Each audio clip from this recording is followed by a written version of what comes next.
Bonjour, aujourd'hui nous allons évoquer un chapitre extrêmement important, les fonctions. Alors ce chapitre sera traité dans son intégralité, donc je t'invite à faire autant de pauses que nécessaire. Commençons par le sommaire. Nous allons traiter ce chapitre en trois parties. La première partie, nous verrons les notations ainsi que le vocabulaire qui a trait à la notion de fonction. Dans un deuxième temps, nous verrons la représentation graphique d'une fonction. Ce sera l'occasion de revoir ce qu'est un repère et les coordonnées d'un point relativement à ce repère. Savoir utiliser et compléter un tableau de valeurs. Lire l'image d'un nombre. Lire le ou les antécédents d'un nombre par une fonction. Enfin, dans une dernière partie, nous aborderons les fonctions, notamment les fonctions définies par un algorithme. Nous apprendrons à calculer l'image d'un nombre, les fonctions définies algébriquement, nous verrons comment calculer l'image d'un nombre et comment calculer le ou les antécédents d'un nombre par une fonction. Alors, commençons tout de suite par la notation et ce qu'est réellement une fonction. Alors, pour avoir une fonction, il faut un ensemble de départ et il faut un ensemble d'arrivée. Ces deux ensembles doivent être reliés. Ce qui va les relier, c'est cette machine. Alors cette machine, ça va symboliser notre fonction. Et dans le cadre du cours, on s'intéressera aux fonctions numériques, c'est-à-dire que ce sera des fonctions à partir de nombres. Donc, comment cela fonctionne? Eh bien, je vais choisir un nombre de l'ensemble de départ, que je vais appeler x. Je vais l'introduire dans la machine, je branche ma machine, mon nombre va être donc transformé, il passe dans la machine et il sort différent et il s'appellera y. Donc il fera partie de l'ensemble d'arrivée. Voilà, tout ce processus, c'est ce qu'on appelle la fonction numérique. Alors maintenant, nous allons parler du diagramme sagittal de la fonction f. Alors un diagramme sagittal, c'est un diagramme qui représente une relation entre deux ensembles, tout simplement. Alors ces deux ensembles, eh bien, je vais appeler le premier l'ensemble de départ, comme ceci, et il me faut un second ensemble que j'appellerai l'ensemble d'arrivée, comme ceci. Dans l'ensemble de départ, j'ai des nombres, donc tu vois, qui sont symbolisés par ces petites croix, et j'en ai notamment une qui est en noir. Cela signifie que ce nombre-là, eh bien celui-là, n'aura pas d'image par la fonction f. C'est-à-dire que je ne peux pas le rentrer dans la machine ne l'accepte pas. En revanche, les autres sont acceptés par la machine. Alors je vais en choisir un ici, et je vais le passer dans la machine. Donc, il passe dans la machine, il est transformé par la fonction f en une valeur qui est symbolisée ici par cette image.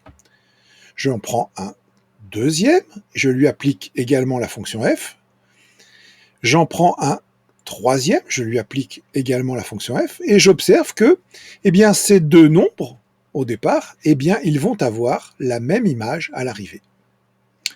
Donc ce que l'on va pouvoir retenir de tout ça, c'est la chose suivante. Alors, j'ai x dans l'ensemble de départ, eh bien cet x de l'ensemble de départ, c'est ce que j'appellerai l'antécédent. Je lui applique la fonction f, et il va se transformer en y, c'est-à-dire l'image. Donc, je retiens bien antécédent, image. Un antécédent est un élément de l'ensemble de départ. Une image est un élément de l'ensemble d'arrivée. Il ne faut pas les confondre.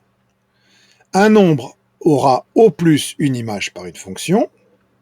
Une image peut avoir, en revanche, plusieurs antécédents par une fonction. Alors, nous allons passer à la notation. Comment pouvoir mathématiquement exprimer ce qu'est une fonction? Eh bien, on va le faire de la manière suivante.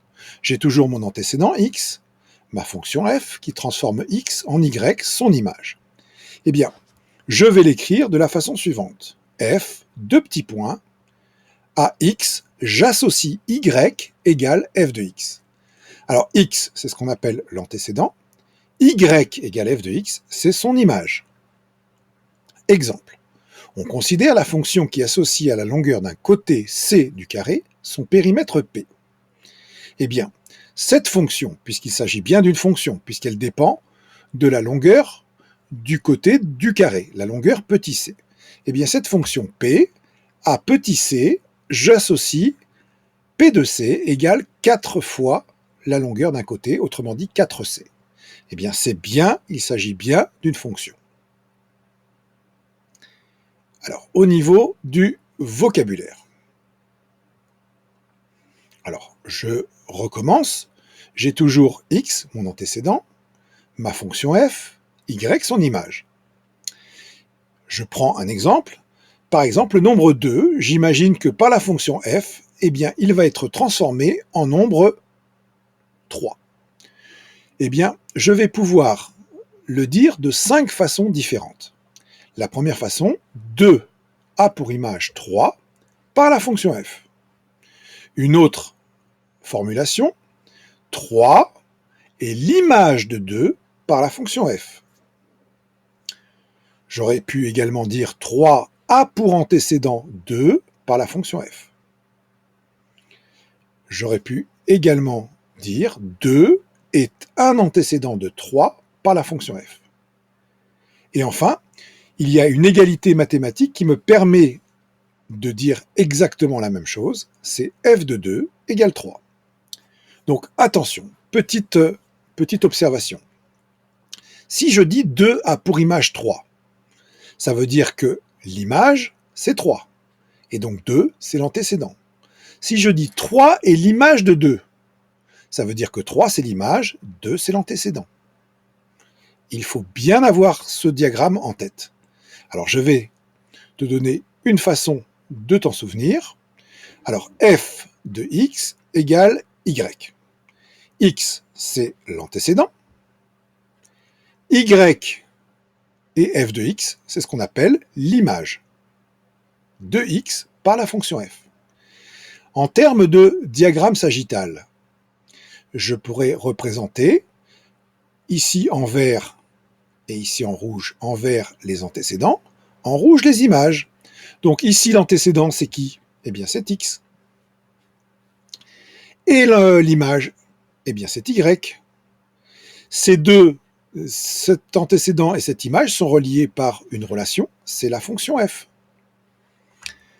Ce qui donne, par exemple, si f de 2 égale 3, je reprends l'exemple précédent, cela signifie que 2, c'est l'antécédent, que 3 et f de 2, c'est l'image, et si je mets ça dans mon petit diagramme, en vert, je vais avoir 2, en rouge, je vais avoir l'image 3, la relation entre les deux ensembles, c'est la fonction f. Alors passons maintenant à la deuxième partie, la représentation graphique d'une fonction. Alors, tout d'abord, les coordonnées d'un point dans un repère. Alors, un repère, c'est quoi? Un repère, c'est deux axes. Le premier, un axe horizontal qui s'appellera l'axe des abscisses et sur lequel je ferai figurer les antécédents. Un deuxième axe, vertical cette fois-ci, qui s'appellera l'axe des ordonnées et sur lequel je ferai figurer les images. Sur l'intersection de ces deux axes, j'ai un point que j'appelle O et qui sera l'origine de mon repère. Maintenant, si je prends un nombre x, un antécédent x, et si je considère f de x son image, eh bien, à l'intersection de ces deux coordonnées, je vais pouvoir placer un point. Alors, je trace la parallèle à l'axe des ordonnées passant par x, comme ceci, la parallèle à l'axe des abscisses passant par f de x, et donc à l'intersection de ces deux valeurs, de ces deux droites, je vais avoir un point M. Ce point M, il va avoir des coordonnées qui s'appelleront x, f de x. Et cela s'appellera les coordonnées du point M relativement au repère. X, bien entendu, ce sera l'abscisse du point M, Y sera l'ordonnée du point M. Alors, maintenant que l'on sait ça, la courbe représentative de la fonction f. Qu'est-ce que c'est qu'une courbe représentative? Eh bien, la courbe dans un repère fixé, la courbe représentative CF de la fonction f est l'ensemble de tous les points dont les coordonnées sont de la forme x, f de x, avec x, un élément d'un ensemble à préciser. Alors, si l'on place tous ces points et si on les relie les uns avec les autres, on obtient ce qu'on appelle l'allure de la courbe représentative de la fonction f, que l'on appelle CF. Voilà l'allure de la courbe représentative de la fonction f relativement à notre repère. Passons maintenant au tableau de valeurs de la fonction f. Alors, un tableau de valeurs comporte deux lignes. Sur la première ligne, on y fait figurer les antécédents. Sur la deuxième ligne, les images respectives de ces antécédents. Alors, prenons un exemple. Voilà la première ligne, x, et la deuxième ligne, l'image par la fonction f, f de x. Moins 6 aura pour image moins 3, moins 4 aura pour image 1, moins 2 aura pour image moins 2, 1 aura pour image moins 1, 3, tu l'auras deviné, son image c'est 1, 5, son image c'est 3, 7, son image c'est moins 2. Donc ici, nous avons les antécédents sur la première ligne, les images sur la seconde. À partir de ce tableau de valeurs, je peux construire un second tableau. Dans ce second tableau, je peux rajouter une ligne supplémentaire. Cette ligne sera formée des coordonnées des points dont je connais l'abscisse et l'ordonnée. Eh bien, l'abscisse, ce sera quoi? Eh bien, l'abscisse correspond à l'antécédent et l'ordonnée correspondra à l'image. L'association de ces deux valeurs me donne les coordonnées des points. Donc, par exemple, moins 6, moins 3, moins 4, 1, moins 2, moins 2, 1, moins 1, 3, 1, 5, 3, 7, moins 2, sont des points qui appartiennent à la courbe représentative de la fonction f. À partir de ces points, que je vais placer dans un repère, je vais pouvoir avoir une allure de la courbe représentative de la fonction f. C'est ce que nous allons voir maintenant. Donc, je reprends le tableau précédent, je construis mes deux axes, x, f de x, l'origine du repère, O, et maintenant je vais placer le point de coordonnées moins 6, moins 3. Alors, moins 6, c'est ici.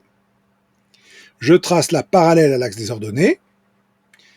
Moins 3, c'est ici. Je trace la parallèle à l'axe des abscisses. À l'intersection des deux, je place mon point.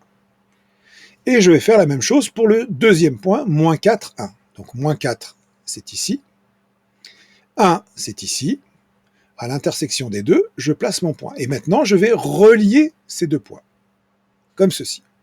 Et je passe au troisième point de coordonnées moins 2, moins 2. Donc, moins 2, moins 2. J'ai mon troisième point, je vais le relier avec le précédent. Je passe au quatrième point. 1, moins 1. Donc 1 et moins 1 ici. J'ai mon quatrième point que je relie au précédent. Ensuite 3, 1, 3, 1. Je construis mon point, je relie. 5, 3. Je trace mon point, je relie. Et enfin 7, moins 2. Et je relie. Voilà. J'ai la courbe représentative de ma fonction f. Alors, je vais revenir un petit peu dessus. C'est une allure. Pourquoi? Parce que entre deux points, je ne sais pas comment ma fonction va se comporter. Donc, je peux simplement supposer qu'elle va monter comme ceci, qu'elle va décroître, qu'elle va croître, etc., etc. Mais je n'ai aucune assurance puisque je ne connais pas la fonction, je ne connais pas son expression algébrique. Lire l'image d'un nombre par une fonction. Méthode pour déterminer graphiquement l'image f de a d'un nombre petit a. Tout d'abord, on place le nombre a sur l'axe des abscisses. On trace la parallèle d à l'axe des ordonnées passant par a. La droite D coupe la courbe CF en un point A. On trace la parallèle D' à l'axe des abscisses, passant par A. La droite D' coupe l'axe des ordonnées en f de A, qui est l'image du point A par la fonction f. Attention, les images se lisent toujours sur l'axe des ordonnées. Alors voyons sur un exemple précis cette méthode. Alors, je considère un repère et la courbe représentative, c'est f d'une fonction f. On me demande de rechercher graphiquement l'image de 3 par la fonction f. Donc je vais appliquer la méthode que je viens de décrire. Je commence par placer 3 sur l'axe des abscisses, comme ceci. Puis je vais construire la droite D, qui va passer par 3 et qui va être parallèle à l'axe des ordonnées. Voilà ma droite D. Elle va couper la courbe CF en un point que je vais appeler A. Puis je vais construire la perpendiculaire à la droite D passant par A. Cette droite D' va couper l'axe des ordonnées en un point, ici, qui va s'appeler 1. Et 1 sera l'image du point, l'image de 3 par la fonction f. Conclusion, l'image de 3 par la fonction f vaut 1. Autrement dit, f de 3, eh bien ça vaut 1, tout simplement. Lire le ou les antécédents d'un nombre par une fonction f. Alors, de la même façon, on va présenter une méthode pour déterminer graphiquement le ou les antécédents d'un nombre b par une fonction f. Première chose, on place le nombre b sur l'axe des ordonnées. On trace la parallèle D à l'axe des abscisses passant par B. La droite D coupe la courbe CF en 0, 1 ou plusieurs points. On trace les éventuels parallèles à l'axe des ordonnées passant par ces éventuels points. On lie les abscisses de ces éventuels points d'intersection avec l'axe des abscisses. Et de la même manière que tout à l'heure, les antécédents se lisent toujours sur l'axe des abscisses. Alors voyons sur un exemple comment utiliser cette méthode. Alors, recherchons graphiquement les antécédents de 2 par la fonction f. Alors voilà ma fonction f, comme ceci, et on veut les antécédents de 2. Donc on va commencer par placer 2 sur l'axe des ordonnées. Alors 2 est ici, voilà. Puis je vais tracer la droite D qui va être parallèle à l'axe des abscisses et qui va passer par 2. Voilà. Cette droite D, elle va couper la courbe CF en plusieurs points. Ici, ici, ici, et enfin là. Donc en 4 points. Ça signifie quoi? Eh bien ça signifie que 2 aura 4 antécédents par la fonction f. Comment lire ces antécédents? Eh bien très simplement, on va, par chacun des points que l'on vient de trouver, on va construire la parallèle à l'axe des ordonnées. Alors pour le premier point, voilà la parallèle à l'axe des ordonnées, on lit l'abscisse qui correspond, c'est -2. Pour le deuxième point, même chose, on lit l'abscisse 0. Pour le troisième point qui est ici, même chose, l'abscisse de ce point, c'est 2. Enfin, pour le dernier,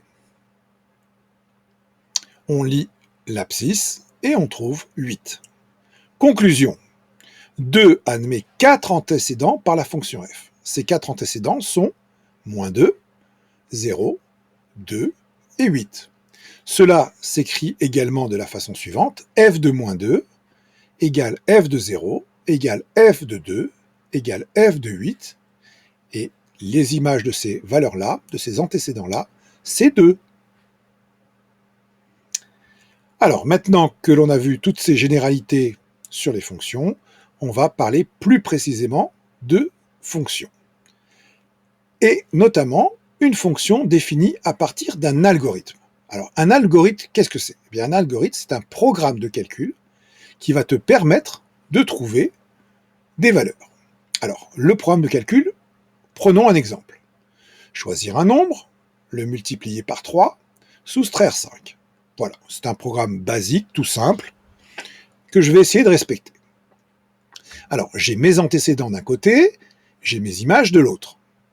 Alors, par exemple, si je choisis 0 et que je cherche son image par cette fonction, par cet algorithme, eh bien, je vais d'abord appliquer la première étape, multiplier par 3. Je vais obtenir 3 fois 0, 0. Je vais enlever 5 et j'obtiens moins 5. Donc, l'image de 0, c'est moins 5. Et un antécédent de moins 5, c'est 0. Prenons 5. Je le multiplie par 3, j'obtiens 15. Je retire 5, j'obtiens 10. Prenons 10. Je le multiplie par 3, j'obtiens 30. Je retire 5, j'obtiens 25. Et enfin, de manière générale, pour définir ma fonction, je vais prendre un antécédent que je vais appeler x. Je vais le multiplier par 3, je vais obtenir 3x. Je vais soustraire 5, je vais obtenir 3x moins 5. J'ai ainsi défini une fonction qui à x associe 3x moins 5. Cet algorithme, ce programme de calcul, m'a permis de créer, de définir une fonction. Alors, une fonction définie algébriquement. J'ai la fonction, par exemple, f, qui à x associe 3x plus 5. X, c'est l'antécédent, f, c'est la fonction. Alors, il ne faut pas confondre f, la fonction, avec f de x, qui est l'image de x. C'est donc un nombre. Une fonction n'est pas un nombre, une fonction, c'est un processus. F de x, c'est bien une image. C'est ce que j'appelle y. Alors, je vais faire figurer les antécédents à gauche, les images à droite. Alors, si je cherche l'image de moins 1, je vais remplacer x par moins 1. Je vais donc obtenir 3 fois moins 1, moins 3 plus 5, ça me donne 2. Si je veux l'image de 0, eh bien, je fais la même chose, je remplace x par 0. 3 fois 0, 0, plus 5, 5. Et j'écris 5. Si je veux l'image de 2, je remplace x par 2, 3 fois 2, 6, 6 plus 5, 11. Si je veux l'image de 5, je remplace x par 5, 3 fois 5, 15, plus 5, 20. Si je veux l'image de 9, eh bien je remplace x par 9, 3 fois 9, 27, 27 plus 5, 32. Voilà comment déterminer, à partir de l'expression algébrique d'une fonction, les images, connaissant, bien entendu, les antécédents. Alors, calcul de l'image d'un nombre a par une fonction f. Méthode pour déterminer l'image d'un nombre a. Donc, pour calculer l'image d'un nombre a par une fonction f, il suffit de remplacer x par a dans l'expression algébrique f de x. Alors, exemple, on considère la fonction qui à x associe 2x plus 5 au carré, et on me demande de déterminer les images des nombres 0 et 2. Alors, l'image de 0, c'est f de 0, je remplace x par 0, 2 fois 0, 0, plus 5, 5, et 5 au carré, eh bien ça fait 25. Donc l'image de 0, c'est 25. L'image de 2, c'est f de 2, égale 2 fois 2, 4, 4 plus 5, 9, 9 au carré, 81. L'image de 2 par la fonction f sera 81. Maintenant, apprenons à calculer le ou les éventuels antécédents d'un nombre a par une fonction f. Alors c'est un petit peu plus compliqué. Voici la méthode que tu devras utiliser. Pour cela, pour calculer les éventuels antécédents d'un nombre b par une fonction f, il faut toujours résoudre une équation. Et l'équation s'écrit f de x égale b, puisque on cherche les éventuels antécédents d'un nombre b. Cela signifie que b, c'est l'image, et l'image, c'est f de x. Donc f de x égale b. Alors, prenons un exemple, on considère la fonction qui à x associe 3x moins 4, et on me demande de déterminer les antécédents des nombres 2 et 5. Alors, commençons par 2. Pour 2, on doit résoudre l'équation f de x égale 2, puisqu'on cherche l'image de 2, les antécédents de 2, pardon. Donc f de x égale 2, Ça correspond à 3x moins 4 égale 2. Donc à 3x est égal à 2 plus 4. Donc à 3x est égal à 6. Donc à x est égal à 6 divisé par 3. Et 6 divisé par 3, ça fait 2. Autrement dit, l'antécédent unique de 2 par la fonction f, eh bien c'est 2. F de 2 égale 2. Recommençons le processus pour trouver l'antécédent éventuel de 5. On doit résoudre l'équation f de x égale 5. Donc f de x égale 5, ça veut dire que 3x moins 4 égale 5. Ça veut donc dire que 3x est égal à 5 plus 4. Donc 3x est égal à 9. Donc x est égal à 9 tiers. Et 9 tiers, cela fait 3. Voilà. Nous avons terminé ce chapitre qui était bien dense. Et je te remercie, je te dis à bientôt pour de nouvelles vidéos.